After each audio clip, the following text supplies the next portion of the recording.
Hey guys, how's it going? It's Talomik here with DNB Academy, and today I want to take a look at a few things that you can do to make your drops hit harder. One thing to note is actually this will apply to sort of any transition, whether you're even going from like an A to a B section of a drop or whatever, but you know, we'll say drops for the algorithm. Cool, so I've got this tune here that I've been working on with Kinsella, just because it's easier to kind of show this with a more complete tune than just with a sketch. And we're going to take a look at a few different ways I've done to make the transitions work a little bit better. So, first tip is silence. The lack of something, and this will be a theme running throughout, but having less of something can then make it hit harder later on. So, a way to think of it is if you're playing a set, for example, and you've got it 100, like you're playing the hardest tunes for a full hour, about 10 minutes in, they're not going to be hitting anymore. Right, you need to kind of ebb and flow as you're going to keep people interested and to keep those harder tunes really hitting.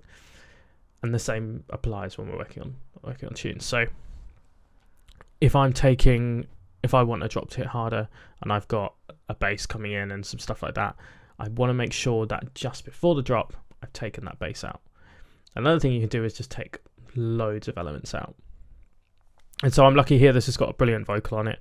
And so what I've done just before that first drop is take a load of the elements out, just use the vocal and a fill. And I'll show you what that sounds like.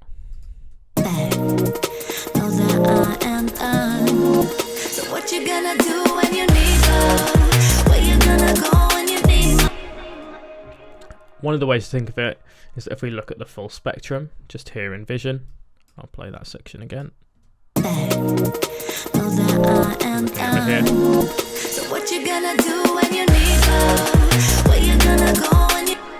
And the thing to pay attention to is just this section down here. So this is all our low end content here. And for that whole build up, it kind of slowly gets sucked out. Just before the drop, there's no low end or any way to it at all. Just before the drop, there's no low end, there's no weight to it at all. And then as soon as the drop comes in, we've got that full range of frequencies back again. This can also apply to top end. If you start sucking some of the top end out of something and then bring it all back, you're getting some of that energy back. A lot of energy occurs in that kind of those higher frequencies. That's where we perceive a lot of energy to be happening. And so that's one way that you can do that. Another way that we can do this, and I've done this with tunes with more sustained basses before, is to high pass our lower frequencies.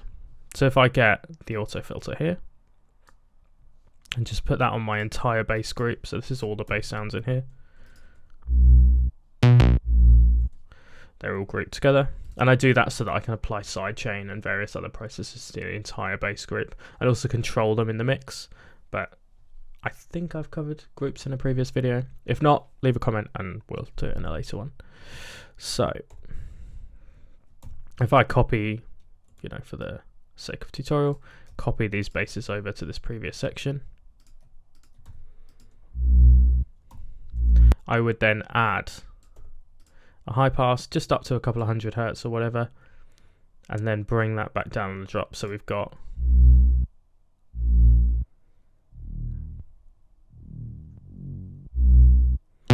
hopefully that translates. I can hear that in the headphones here and with the sub pack behind me, but those sub frequencies slowly get ducked out. So we're not losing the entire element, it's still playing, but we're losing that real weight, and you'll feel that in a club, right?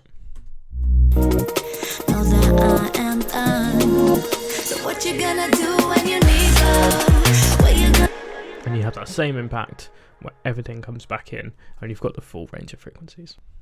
And the final quick tip for this one is effects. I bang on about effects all the time, and there's a good reason for it. You want to make sure that you're doing sweeps, you've got reverse vocals, reverse crashes, impacts, everything leading up to that moment. And so if I show some of the effects here, or just solo the effects bus, we'll actually look at this earlier transition because it doesn't have silence. And so we're going from an A to a B.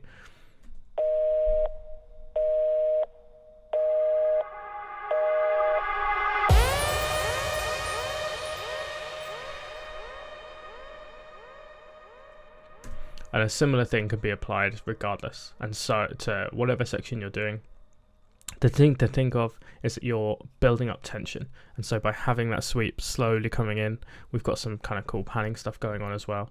But it's essentially just building up, and you know it's swelling, it's going into something, it anticipates the change of section. And then we have some kind of impact. Here this has got a lot of low end because there's nothing else low end happening at that point. I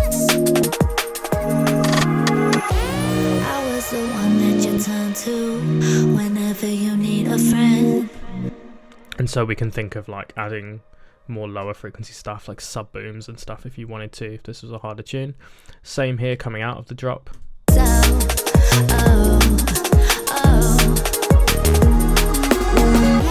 two commas coming for you, 3, 4 hide behind closed doors.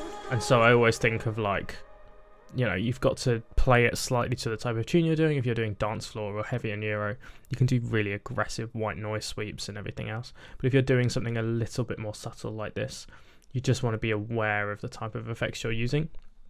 But they're running all throughout the tune.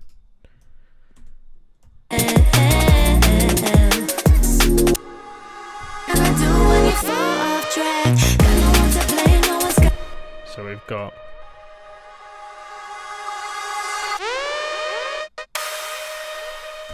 we've also got a crash in the drums.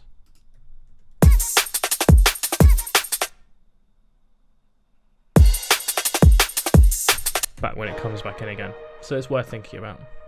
Our final bonus tip, and this isn't something that I do very often, but it's something that I see spoken about quite a lot, is volume automation.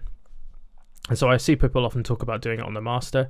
We'll actually use this utility here to do the same thing. And so leading into the drop, we would just automate literally 1 dB. So that was -4 before. So if we do -5 and we do it over a long period of time, we're giving ourselves that we'll make it 2 dB, but we're giving ourselves that tiny little dB jump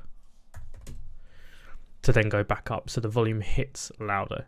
One of the questions I get asked is if you're doing master compression, particularly heavy limiting and stuff like this tune has, then the volume on the master won't change because you're essentially sucking it out, but it's all being compressed back again, so you're evening out those dynamic shifts. But one thing to think about then is that you're still changing the input gain into all those compressors and saturators and everything else that you've got going on. And so the way that they sound and the way that they react will change, will be different, and you'll feel that shift even if you don't hear it. So why you gotta use me up like that? Twisting up the knife, you're behind my back. Know that I am done. So what you gonna do when you need love? Where you gonna go when you need my... As I said, this isn't something I tend to do, but it's something that you can experiment with. The reason I don't do it is I tend to try and do this as much by arrangement as possible. So it's something that I haven't really spoken about, but it's something people often do more naturally, which is that you want to make sure that your drop feels bigger. There's a little bit more going on. There's some more full frequency elements happening rather than you having to fudge it to filter it out. You're doing it by arrangement instead. If that is something that you'd be interested in, leave us a comment, let us know, and we'll film that in the future. But for now, that's everything. Any questions, let us know, and I'll see you in the next one.